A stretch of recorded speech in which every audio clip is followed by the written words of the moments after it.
Home loan कैसे काम करता है, अगर आप ये जानना चाहते हैं तो इस वीडियो को आप अंत तक जरूर देखिएगा, क्योंकि मैं डिटेल में आपको और शॉर्ट में आपको इन्फॉर्मेशन प्रोवाइड करने की कोशिश करूंगा।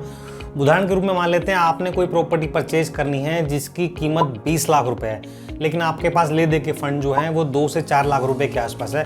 तो बाकी पैसा जो भी है 15 से 16 लाख रुपया, ये आपको फाइनेंस किया जाएगा बैंक के द्वारा या किसी एनबीएफसी कंपनी के द्वारा, और उस प्रॉपर्टी का जो मालिकाना हक है आपको एज ए रजिस्ट्री के रूप में आपको प्रोवाइड कर दिया जाएगा, और जो ओरिजिनल पेपर हैं वो बैंक अपने पास रख लेते हैं। कुछ इस प्रकार से होम लोन वर्क्स करता है। डिटेल में आपको प्रोवाइड करने की कोशिश करता हूँ जानकारी।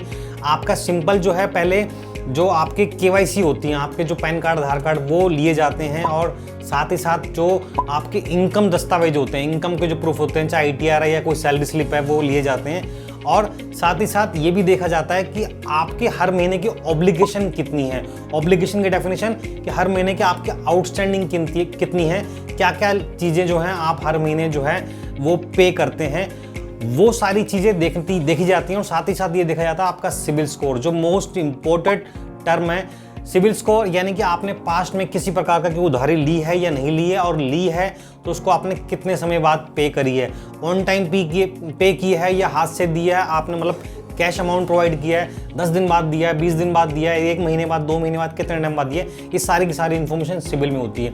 ये बेसिक डॉक्यूमेंटेशन के बाद आपके प्रॉपर्टी जो आप परचेज करना चाह रहे हैं उसके प्रॉपर्टी के पेपर की जेरोक्स ली जाती है। ये सारे दस्तावेज लेके आप किसी बैंक या एनबीएफसी में लोन के लिए आवेदन करते हैं, जिसमें कुछ लॉगिन फीस लगती है। यानी कि आप जो प्रॉपर्टी परचेज करना चाह रहे हैं उस प्रॉपर्टी को फाइनेंस किया जाना है या ना किया जाए, इसके लिए कुछ जो है वेरिफिकेशन की जाती है। वेरिफिकेशन चाहे वो आपके सिविल से संबंधित हो, इनकम दस्तावेज से संबंधित हो, और साथ ही साथ ये भी चेक किया जाता है कि जो प्रॉपर्टी आप परचेज कर रहे हैं वो लीगली ओके है या नहीं है, उसका मेजरमेंट कितना है, दस्तावेज में कितना और एक्चुअल में कितना है। साथ ही साथ ये भी चेक किया जाता है कि उस प्रॉपर्टी के ऊपर किसी से कोई कब्जा तो नहीं है।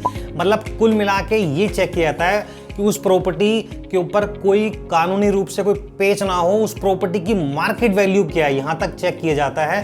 ये सारा प्रोसेस जो है वो बैंक चेक करता है। इसके लिए कुछ लॉगिन फीस आपसे चार्ज करता है, वो शायद 500 रुपये से लेके 5000 रुपये तक का चार्ज हो सकता है। अलग अलग बैंक से और एनबीएफसी के अंदर वो डिफरेंट हो सकता है।